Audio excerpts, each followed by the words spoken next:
morning, everyone. Today's my lecture topic is ASEAN. So, first of all, what is ASEAN? ASEAN stands for the Association of Southeast Asian Nations. Is a regional organization, and it was set up to promote political and social stability amidst the tension rising between the ASEAN countries. And its motto is one nation, one identity, one community. And every year we observe ASEAN Day on 8th of August. And it was set up in the year 1967 by signing the Bangkok Declarations. And the members got double after the Vietnam War in 1975 and the Cold War era in the year 1991, and its headquarters is in Indonesia, Jakarta, and the founding members are Philippines, Laos, Brunei, Vietnam, Malaysia, and many others. The objective of this ASEAN is to promote economic growth, social progress, and cultural development amongst all the nations, and or in order to establish peace and harmony among all the religions and the communities. Now, talking,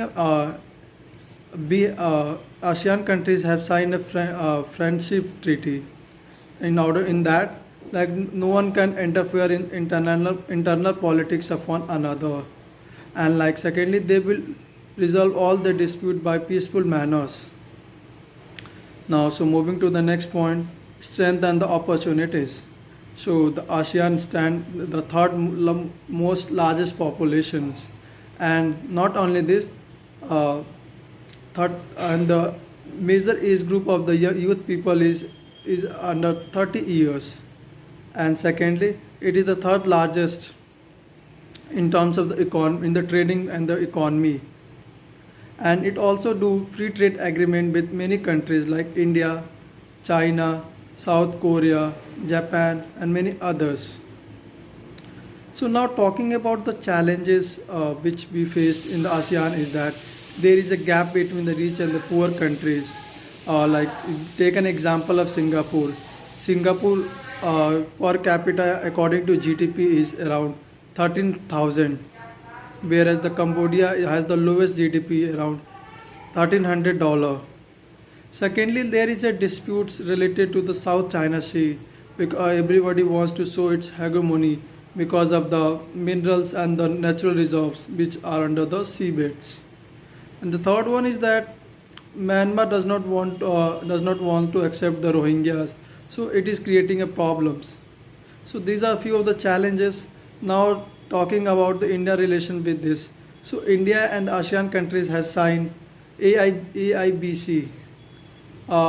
In this, like the private companies from from both ASEAN and India will get a single platform where they can do bilateral trade and boost the economy of both the nations. Secondly, in order socio-economic programs in order to develop the soft power between both the nations. There are a lot of vocational and the industrial trainings. Not only this, the teachers and many others, diplomats and bureaucrats visit. So this is all about for today. Thank you everyone. Jai Hind, Jai Bharat. Good afternoon, friends. Today's our lecture topic is ASEAN. So, ASEAN is a geopolitical and economic organization of 10 Southeast Asian nations, which was formed on 8th of August 1967 after signing an ASEAN Declaration, which is also known as Bangkok Declaration, among its 5 founding countries, which are Malaysia, Indonesia, Philippines, Singapore, and Thailand. After that, it's extended its membership to 5 more countries, which are Brunei, Burma, which is also known as Myanmar, Cambodia, Laos, and Vietnam. Currently, it has 2 observing states too, which are Papua New Guinea and Timor-Leste. Its motto is one vision, one identity, one community.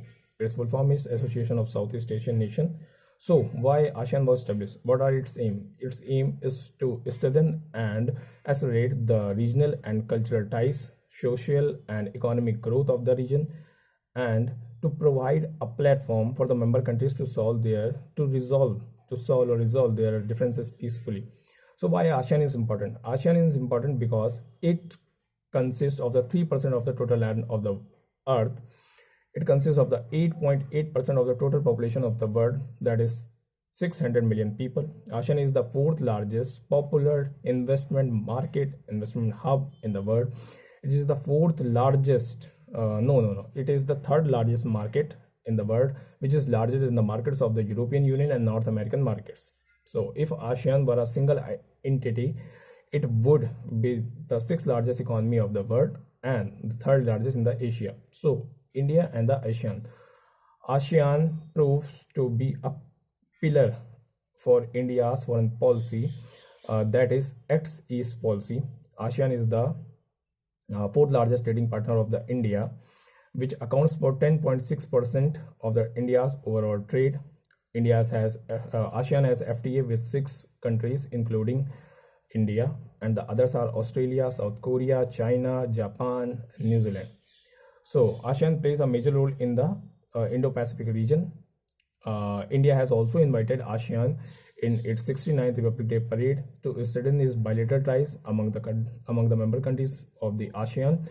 And last year, the online summit was hosted due to Corona pandemic, and that was 36th ASEAN Summit, which was held under the chairmanship of Vietnam. And this year, this summit was held under the chairmanship of Brunei. That's it. Thank you.